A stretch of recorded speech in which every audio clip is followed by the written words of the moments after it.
When South Africans go to the polls in the next general election scheduled for 2029, more than 8 out of every 10 first-time voters will be completely unable to find a job and make a living. The latest unemployment data that has just been made public through the quarterly Labour Force survey revealed to us a truly shocking reality that none of us in this country can further dare to even ignore. This economy simply isn't creating jobs. And in reality, it hasn't been creating enough jobs for a very, very long time, more than 3 decades now. You see, in just 3 months between April and June of this year, the number of unemployed people in this country increased by no less than 350,000 to just over 8.5 million people. This means that the number of unemployed people in this country is now increasing by around 4,000 people every single day. As a percentage, unemployment increased from 32.7% at the start of the quarter to 33.6% by the end of June.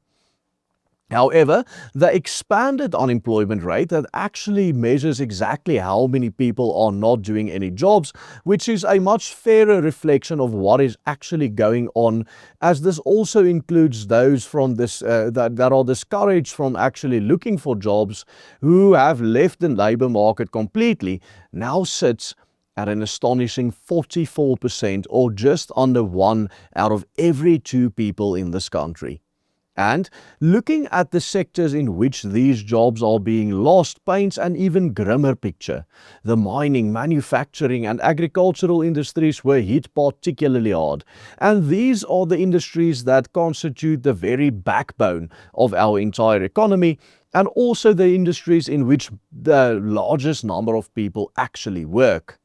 While there were small increases in employment in the trade, construction and finance industries, these very minor gains did very little to offset the much larger job losses in the aforementioned sectors, which are, of course, much bigger sectors in the South African economy. But if you zoom out just a little bit, the picture becomes far more scary. Compared to just a year ago, there are now nearly 500,000 more unemployed people in South Africa. And compared to 10 years ago, that figure rose by an astonishing 4 million people. Compared to 15 years ago, the number of unemployed increased by an astonishing 70%, or 5.4 million people. And of course, the demographic cohort that suffers the most under this unemployment crisis is young people. Youth unemployment for people under the age of 25 now sits at 63%. And keep in mind that this official figure is the narrow definition of unemployment. If you were to take the expanded definition, this figure is well over 70%. Our youth unemployment rate is now 5 times higher than the global average. And we now have the second highest youth unemployment in the entire world, behind only the extremely poor tiny East African nation of Djibouti. But if you thought this sounds really bad, allow me to show you what's in store for our economy in the very near future.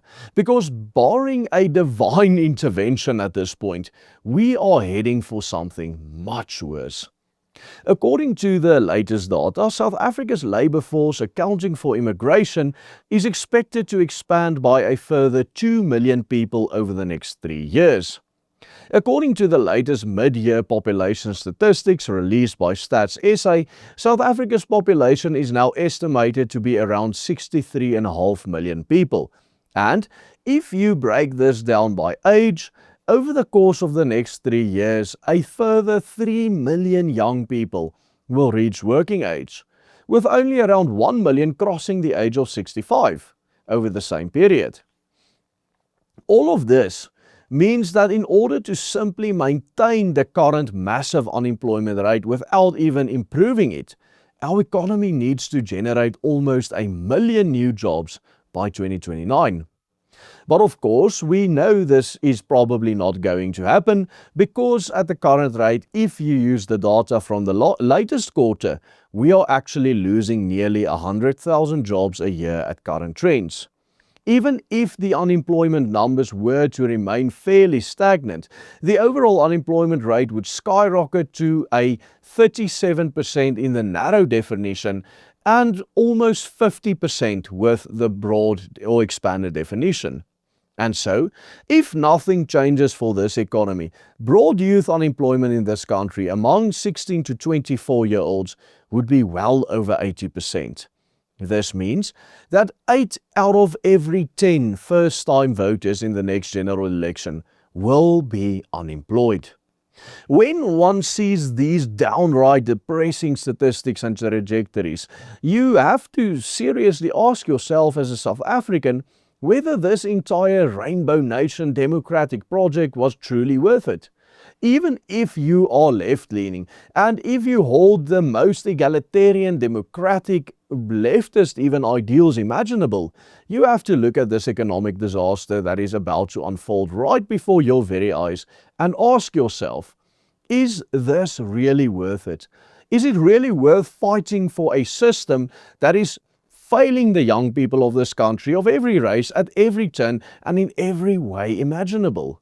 But perhaps the most pertinent question for now is, why are so few people willing to ask these types of questions in the first place? One of our distinctives here on this channel is precisely that we dare to go where no one else does. We ask the questions that everyone else is afraid of asking. And sometimes this means others may label us as controversial or whatever the words may be. Yet this won't deter us from uncovering and exposing these uncomfortable truths such as what we were talking about today. And also in many of our previous videos we expanded very broadly on what the solution for this problem and for especially our economy and our unemployment rate is. We talked about the draconian minimum wage. We talked about the draconian labor laws. We talked about the racial laws in this country preventing those from certain backgrounds and certain races from actually participating in the economy at the same rate as others. We talked about everything that really needs to change in this country in order for us to improve this economy. But unfortunately, we are sitting in a reality where there's not really much small changes one can make to actually improve the situation. We have gotten to that critical mass where a drastic change is needed in order to save this economy. We will really need to go, economically speaking, in a much more libertarian direction in order to save this economy from the imminent ruin that the ANC socialist policies has led it down. There is no way to make this socialist system work anymore. Yes, if you want to argue the fact that socialism can work, you can point at many examples where there were positive results of it. But South Africa is not such an example.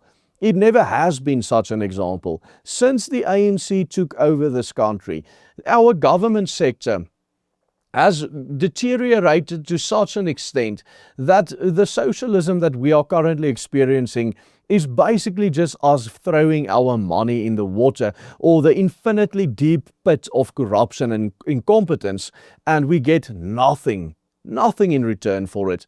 And those who suffer the most are exactly those that voted this party into power. The reality is that if we simply turn a blind eye to these truths, we will never be able to find the real solutions. What remains uncertain, however, is how the frustrated and discouraged and absolutely impoverished people, and especially the youth of this country, will actually end up voting in 2029. The trends are pointing towards them increasingly simply staying away from the polls altogether.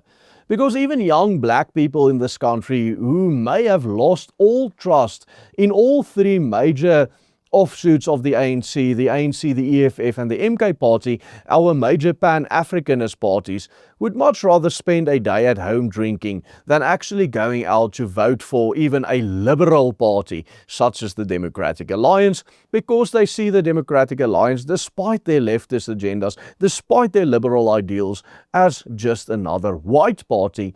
And being without a job and dying of hunger for them, it seems, is not worse than voting for a white party. In fact, that would be preferable. If it is any wonder then that young people in this country are increasingly resorting to vigilante activism and placing their support behind radical anti-immigrant organizations such as Operation Dudula, whose ideals we actually support on this channel, but at the end of the things, it is not really achieving anything, because as we see, after this March and Operation Dudula action that they taken together, and after all these illegal immigrants were deported, over 100,000 of them, some estimates say, the youth unemployment and the actual unemployment crisis in this country did not improve at all. Beyond just the next election and the next anti-immigration march, perhaps the most pressing question of all of our time is this: will the youth inheriting this collapsing system brought to you by this Rainbow Nation democracy ultimately decide to finally bring it to an end and replace it with something better, vote for a better party, despite the fact that that party might carry this perception of it being a white party? Well, absolutely nothing we have seen in the past 35 years have pointed us in the direction that it will happen. Not a single time have we seen a surge in black support for the Democratic Alliance, for example. The Democratic Alliance has never ever gotten more than 4% of the black vote in this country. That is the peak of the black vote that they achieved under Mmusi Maimane, even after Mmusi Maimane went out and made all of these extremely Pan-Africanist and socialist claims, and saying that this is what his party is standing for now. With all of that happening, the DA was still seen as a white party, and they did not achieve any of these black votes. And the only reason that the ANC and its Pan-Africanist brothers and sisters are losing votes is because these people that are not trusting in the ANC anymore are simply just staying away. Ultimately, not actively working to change the system from our side altogether at this stage would constitute an injustice to all future generations of all the different nations living in this country of South Africa. As the reality is that this system of the rainbow democracy has become so unattainable and unsustainable that on every conceivable level there has been decay. This is precisely why a recent video we stated that to save all the different nations of this part of the world, and in order to end the absolute bloodbath and the oppression characteristic of the current system, it has become absolutely essential to abolish this idea of the Rainbow Nation, as it simply never existed in reality and was always just a tool of oppression. You can check out that full argument by clicking on this link appearing on your screen right here and watch our video. Thank you for watching this video all the way to the very end. Please let me know in the comments if you are one of those who did so. We truly appreciate you guys that are actually watching these videos. You are in the front lines of this fight alongside us. Not everyone can do what I do, and I understand it. I know that a lot of you guys have jobs and you are afraid of the consequences of speaking out, but you can take your participation in the fight for a better South Africa to the next level by simply becoming a patron of our program. Just follow the easy steps on this banner below. We would truly appreciate that. Thank you for watching. Thank you for the gift of your time. Goodbye and God bless.